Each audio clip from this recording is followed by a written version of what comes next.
Now, picture yourself. Listen up. Custer's just getting ready to leave. This is very important you understand this. He got his orders. He's getting ready to depart. And General Alfred Terry says this to him, which you need to write down. So as Custer began to depart with his orders, General Terry said, quote, "Custer, don't be greedy. Wait for us." Okay? Again, as Custer began to depart with his orders, taking the 7th Cavalry,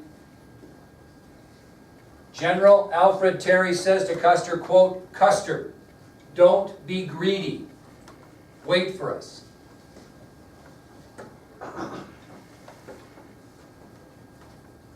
Custer's quick reply, "No, I won't." That's a little confusing, isn't it? Custer, don't be greedy, wait for us. No, I won't. No, I won't be greedy, or no, I won't wait. That's the debate in American history, Western American history. What did he mean? Again, as Custer began to depart with his orders, General Alfred Terry said, quote, "Custer, don't be greedy, wait for us." And Custer's response was quick but confusing. No, I won't. No, I won't wait, or no, I won't be greedy. So Custer and the 7th Cavalry depart the far west, as I mentioned, at noon on June 22nd. They traveled 12 miles and camped. You're going to need to know this sequence. So again, Custer and the 7th Cavalry depart the far west at 12 noon on June 22nd, 1876, and they traveled 12 miles and camp. Again, Custer and the 7th Cavalry depart the far west at noon on June 22nd, 1876, traveled 12 miles and camp. They camped? Camped, yeah. The next day on June 23rd, they march another 33 miles and camped at approximately 5 p.m. that evening. So the next day, yeah. On June 23rd, the next day, the 7th Cavalry marched 33 miles and camped, arriving at their campsite at about 5 p.m. that evening. So backing up, they left at 12 noon on the 22nd, traveled 12 miles and camped, got up the 23rd, marched 33 miles and camped approximately 5 p.m. that evening. The next day, Saturday, June 24th, they were on the march by 5 a.m. They were on the march by 5 a.m. They traveled 28 miles and went into camp about 2 p.m. On Saturday, June 24th, the regiment was on the march by 5 a.m. They marched 28 miles and built camp or set camp around 2 o'clock in the afternoon.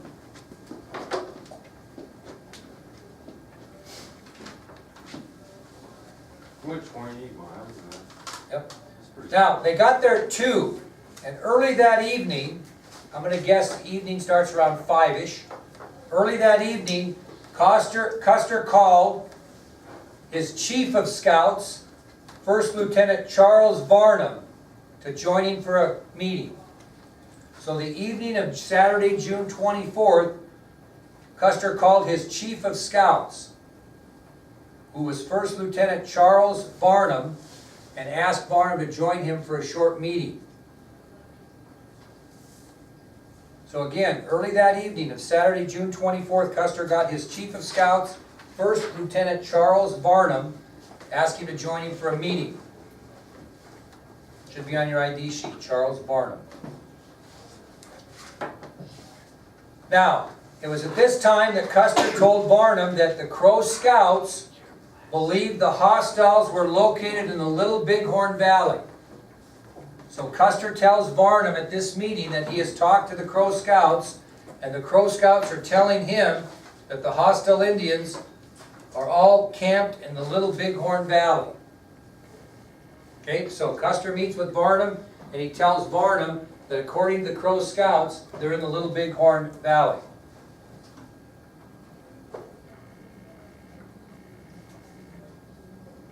Well, there is a geographical position in that area known as the Crow's Nest. And what it was a top of a hill that had a great view of the Little Bighorn Valley. It was called the Crow's Nest. Okay, it was just basically a knob, kind of like Pilot's Knob at Fort Fetterman, not maybe as high, but it was a high point in the ground there. And Custer ordered Lieutenant Varnum to take the Crow Scouts to the top of the Crow's Nest and scan the valley to see if he could find any sign of the hostiles. Okay, so is Custer doing what he's supposed to be doing? No. Yeah, he is. Oh, well, yeah. Yeah. So Custer orders Lieutenant Varnum to take the Crow Scouts and go to the spot they know as the Crow's Nest. Because it's a high point and he wants to see if the Crow Scouts can see the hostiles from that vantage point. Okay? Now Custer orders his soldiers to keep their horses saddled. Okay, usually you unsaddle your horses when you can. He told them to keep them saddled. Why? In case they found the hostiles and needed to move quickly. Okay? So, Lieutenant Varnum took Mitch Boyer. You remember Mitch Boyer? He was the overall leader, so to speak, or responsible for all the scouts. Varnum took Mitch Boyer. He took the Crow Indian Scouts, and he took a guide, a civilian guide by the name of Charlie Reynolds, who's on your ID sheet. And they left camp early in the morning of June 25th, 1876, to head to the Crow's Nest. So the next morning after Custer met with Varnum, Mitch Boyer, the Crow Indian Scouts, and guide Charlie Reynolds left early in the morning the next day on the 25th of June and headed to the Crow's Nest.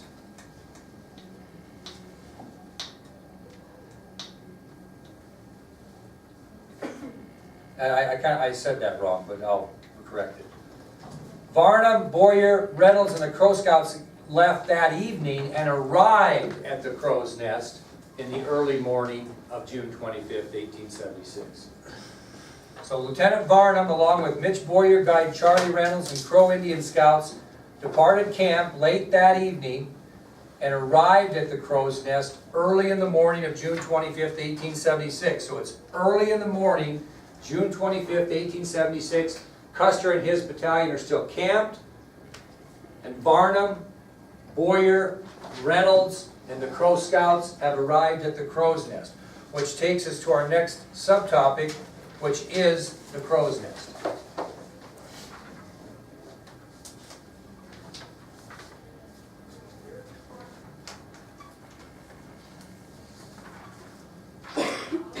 When that party reached the Crow's Nest, and the Crow's Nest, by the way, is where? In what mountains? The Wolf Mountains. Okay? So when they reached, so has Custer's men got to the Wolf Mountains yet?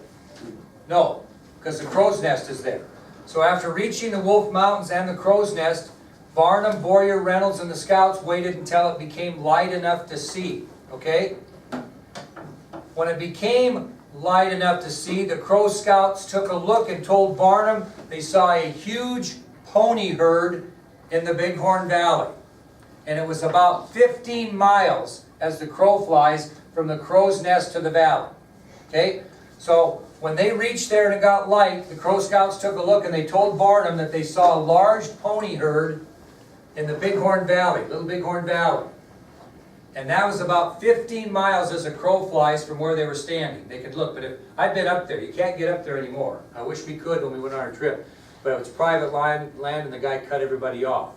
Okay, what happens, the guy died and his family took it and they cut everybody off. But I've had students up there. It's incredible. You stand up, you see forever. Why did they cut everyone off? That was their choice. Now, when they were asked how many ponies they estimated, they said around 2,000. And they told, the Indian Scouts told told Varnum and Boyer and Reynolds that the ponies, quote, looked like worms in the grass. Okay? So when they said large pony herd, they obviously said, well, what do you estimate? They said 2,000 ponies, which they described as worms in the grass. What they meant is if you looked off in the valley where there's trees and foliage, they could see the whites of the horses, so to speak, because there were so many, and they termed them as worms, like worms in the grass. Okay? So So what did Barnum do? He sent word back to Custer, right? So he's going to tell Custer that the Indian scouts think there are 2,000 ponies. 2,000 ponies is a lot of ponies, which means there are a lot of warriors there, okay? So that's key information. So after hearing that from the Crow Scouts, Lieutenant Barnum sends word back to Custer, and the news arrives to Custer at 8 a.m. that morning. So at 8 a.m. that morning, one of the Crow Scouts arrived back at the camp and told Custer, 2,000 ponies looks like worms in the grass. So what do you think Custer does when he gets that information? No, before that. What does he want to do before he sends him in? Send somebody to go get the other people. What? He wants to see it for himself. So he jumps on his horse bareback. He doesn't even take the time to saddle his horse. He took the saddle off, his officers did. Okay? But he jumped on his horse bareback and he rode to the crow's nest to observe for himself.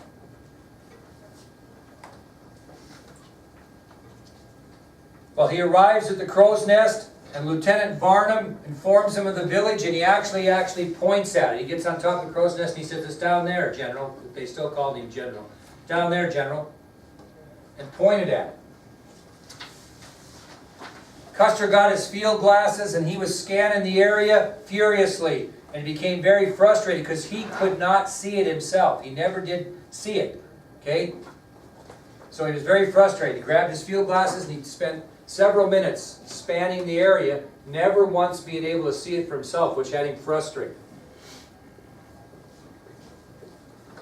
Well, Custer took the scouts' word for it, even though he didn't see him, and they rode back to camp, all of them, and Custer roused his officers, got them up and organized about 10 o'clock that morning. Okay? So we've already had scouts at the crow's nest early that morning who sent back report to Custer. They arrive at 8 a.m. Custer goes up to the crow's nest, can't see it, but again goes back and gets his officers up and organized at 10 a.m. So he's got to come up with a plan now, because does he know where the hostels are now? Okay? So what's he supposed to do? Wait for help. Here's what he does. During his officers' meeting at 10 a.m. that morning of the 25th, he informs them that they would rest the remainder of that day and attack the Indian village early in the morning, the 26th. So Custer gets together with his officers and he tells them that we will rest the remainder of this day, the 25th of June, 1876, and we will attack early in the morning tomorrow, which was June 26th, 1876.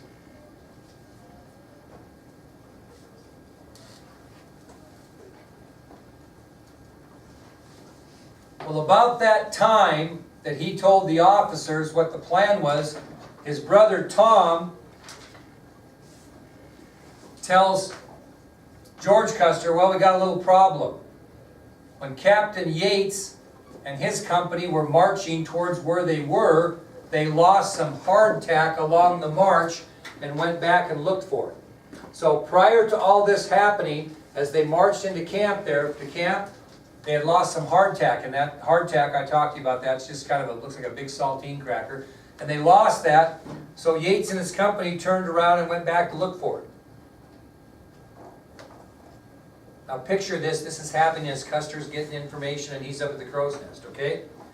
Well, when Yates and his company went back to look for the hardtack, Sergeant William Curtis from Company F, and Company F was one of several companies that belonged to the 7th Cavalry, you'll learn that later,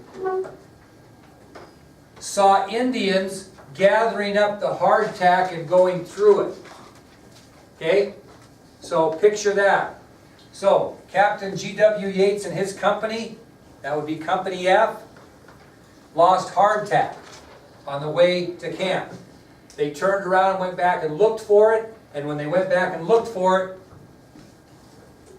they were unnoticed, but Sergeant William Curtis saw Indians gathering up the hardtack and taking it. Yeah. Why wouldn't they just attack the Indians so that they didn't go back and tell them? You know, it's a hell of a good question. And I'm going to answer that. It's a good question. So, what has happened here? Which takes us to the next subtopic, Custer's decision to attack the Indians. What has Custer lost now? Element surprise. The element of surprise. Because he was going to wait till the next morning because he was not discovered. Now he's discovered, which takes us to our last subtopic, which is Custer's decision to attack the Hostels. Custer was very upset about this. And what he did is when he got the word from Tom Custer there, who told that to him, he then got the officers back together and he informed them that the 7th Cavalry would attack immediately. They weren't waiting until the next morning. They were going to attack what day? That day. Which was? 26th. 25th. 25th. Good, because they were going to wait till the 26th, so the 25th. Why did Custer make that decision? Because he wanted to rush into battle and kick ass? No. No. What was one of his orders that he had to make sure he followed? Protect his left flank. And if he thought he was discovered, he was more worried about the Indians escaping his left flank than anything. That's why he chose to attack, which is against what a lot of people think. They think he wanted to be a hero and run into battle, which he might have, because he had that persona about him. But the real reason why he chose to attack that day when he was discovered is he wanted to protect his left flank. So the 7th Cavalry began their march from their camp through the Wolf Mountains towards the Bighorn River Valley. Okay, so remember they were on the other side of the Wolf Mountains, so they are marching toward the Wolf Mountains and they are passing through the Wolf Mountains. And near there, I'll show you the Saddle Gap Pass they went through. You can see it from the battlefield, really clear. So they marched through the Wolf Mountains towards the Bighorn River Valley. They were 1 mile past the Wolf Mountains and they stopped at 12 noon on June 25th, 1876. So they have marched from their camp through the Wolf Mountains and they are 1 mile on the other side of the Wolf Mountains towards the Bighorn River Valley, and they stop at 12 noon.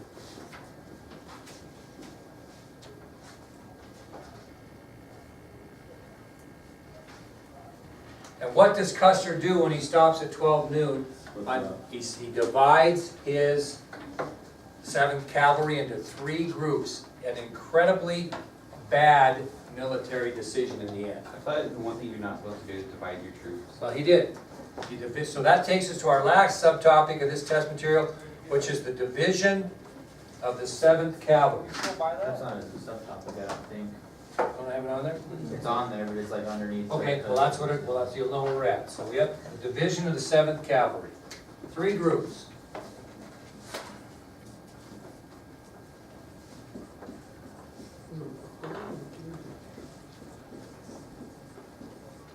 Okay, Group 1. Captain Benteen, his favorite military comrade, was ordered by Custer to cover the left flank of the regiment, ensuring that the Hostels did not escape. So that was the first group. It would be led by Captain Frederick Benteen, and his entire job was to cover the left flank of the regiment, ensuring that the Hostels did not escape past his march. Okay, so he would be actually, as you can picture this, as Custer, as the rest of them are going this way, right, this way, towards the Bighorn River Valley, Benteen will be over here to the left, protecting the left flank. Okay? Benteen took companies H, K, and D. H, K, and D, which consisted of 45 men. It doesn't seem like a lot. And they also took the pack train. And the pack train was escorted by Company B, which had 130 men. And the leader of Company B was Captain Thomas McDougall, who's on your ID sheet. So the first group, Frederick Benteen was given overall command, so to speak, of that group. It would consist of companies H, K, and D, which were 45 soldiers, and the pack train, which was escorted by Company B, who had 130 men, with Thomas McDougall, Captain Thomas McDougall, as the commander of the Company B pack train. So they've got about 175 soldiers, right? In that group. Does that make sense? With Benteen and McDougall. Okay, Group 2 was given to Major Marcus Reno. Group 2 was given to Major Marcus Reno. And he was given companies A, G, and M. These are all companies of the 7th Cavalry. So the second group consisted of companies A, G, and M under the command of Marcus Reno. 128 men.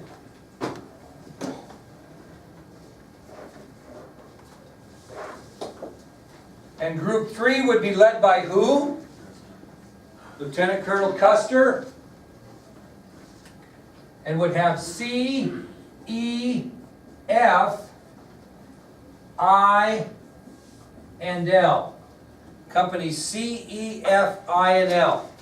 Consisting of 220 men. So, at 12 noon, 1 mile past the Wolf Mountains on June 25th, 1876, Custer stops and divides the 7th Cavalry into 3 groups.